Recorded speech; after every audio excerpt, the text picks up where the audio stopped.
In this video, we are going to talk about confidence intervals for proportions. And basically, where we're really headed towards is something called estimation. So let me just write that down. So we're really going into a field of study that's really useful. And basically, the whole point of it is that we do not know what the true value of a parameter is. Okay, so we really do not know the true value of the parameter. And if you remember, parameters, so let me just give you an example of the parameters again. Parameters were basically a characteristic of the population, so like mu, sigma, and p.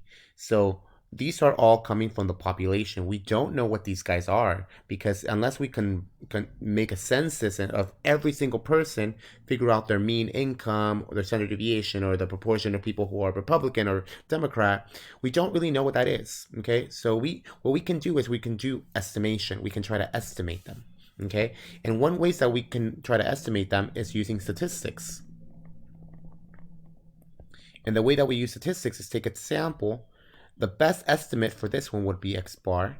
The best estimate for sigma would be s sub x. And the best estimate for p would be p hat. These are point estimates.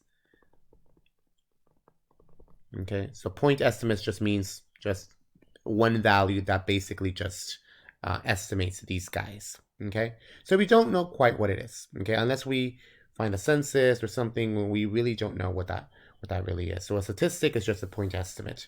So we don't really know what that is. So we can try to guess p using p hat. We can try to do that. Okay, but that's just going to be one estimate. So what we want to do is we kind of want to be a little bit more conservative. We want to make sure that we have a little bit more of areas of opportunity where we can just be like, okay, well, we want to be having some sort of range of values, I guess. So let me just go ahead and give you a little bit of the goal. So the goal here is that we want to construct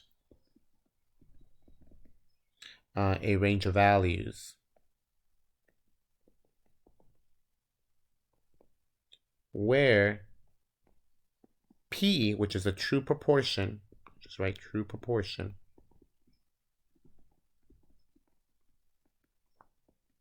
is located with probability.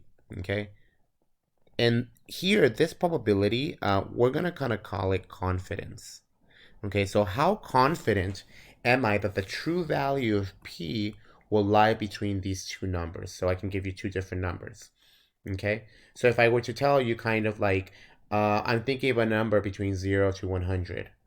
How confident are you that it is between 0 to 100? Well, here I'm very confident because the number has to be between 0 to 100. What about if I say that between 0 and 50? Well, in that case, you might not be as confident as you were in the first one. Here you might be like maybe 50% confident, okay? What about this one, 1 to 2? Well, this guy, you're definitely not confident because you only have a couple of options, okay? So the larger the interval, the better you feel more confident. But it's not really useful because I still don't know what number you're thinking of. I don't know if it's 0 to 100 is still very broad, okay? So here are a couple terms and a couple terminologies. So the first thing, the first definition is what we're going to call confidence interval. Okay, and then a confidence interval, all it is just an interval of numbers obtained from a point estimate of a parameter. Okay, so that's basically what a confidence interval is. So it's just an interval of numbers obtained from a point estimate of a parameter. Okay, so basically I'm using this p hat to construct this confidence interval. Okay, I haven't told you how we're going to construct it yet, but just giving you a couple definitions. There's something called the confidence level. And the confidence level is just basically the confidence we have that the parameter lies in the confidence interval. Okay, so basically, how confident am I that the parameter, the true value, lies in that interval? So for example, here you might have said, oh, I'm 100% confident. This is my confidence level. Here's my confidence interval. This one you might say, okay, well, here's my confidence interval. Well, now you are only 50% confident. So this will be my confidence level.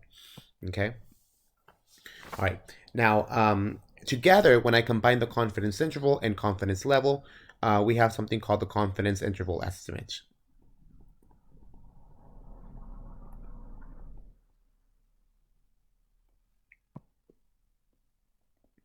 Okay, so my confidence interval estimate, that basically is just the confidence interval. Okay, plus the confidence level. Okay, so that's basically what it is. Okay, now, in order for me to figure this out, I'm gonna go ahead and just give you the formula of how do we find this confidence level. I'm sorry, the confidence interval. And the way that we really find it is the following. So here is the confidence interval.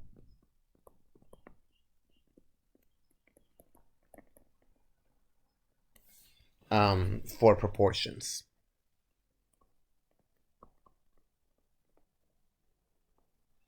Okay. So here is the formula. Okay. So the formula for this, so how do we figure out this range of values? It's basically going to be p hat plus or minus z star alpha over 2 square root of p hat 1 minus p hat over n.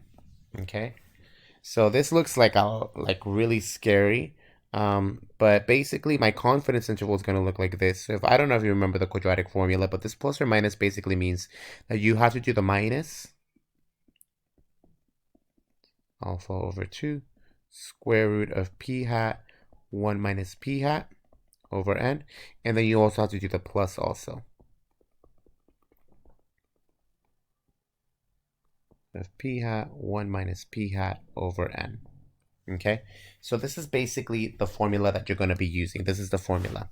Now you might be wondering, where did this formula come from? Like, what is z star? Okay, so basically, let me just give you a little bit of a watered down version of what exactly this is.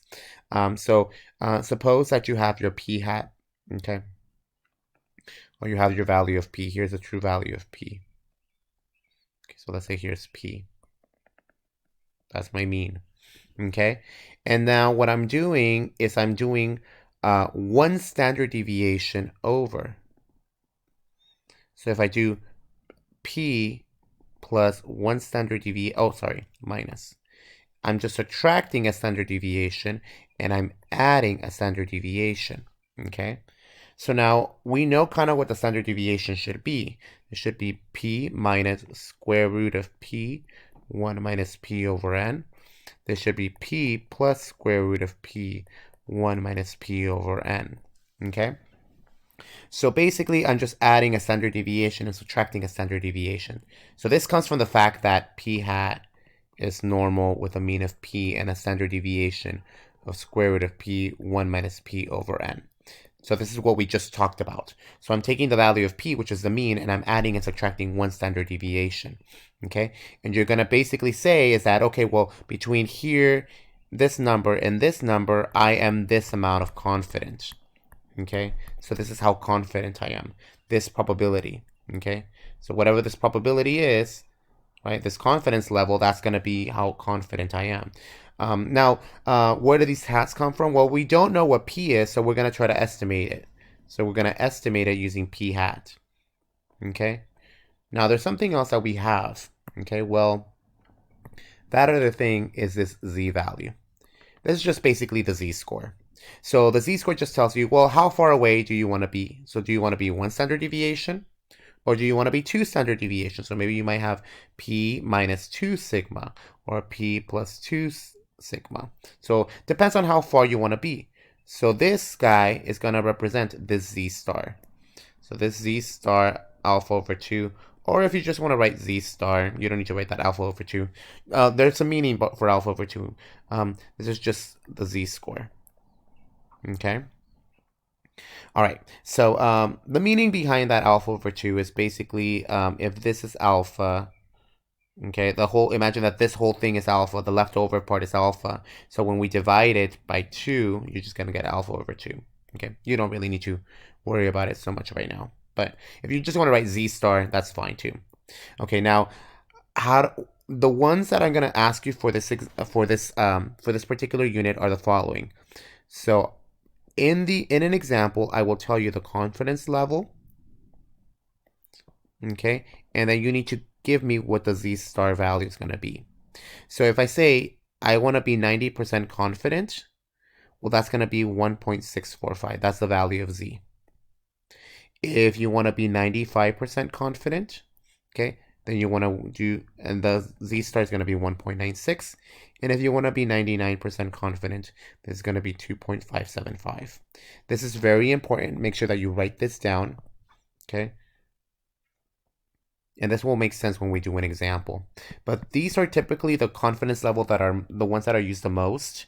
90%, 95%, and 99%. So if you want to be 90% confident, 95% confident, or 99% confident, these are the z-scores. How do they find the z-scores?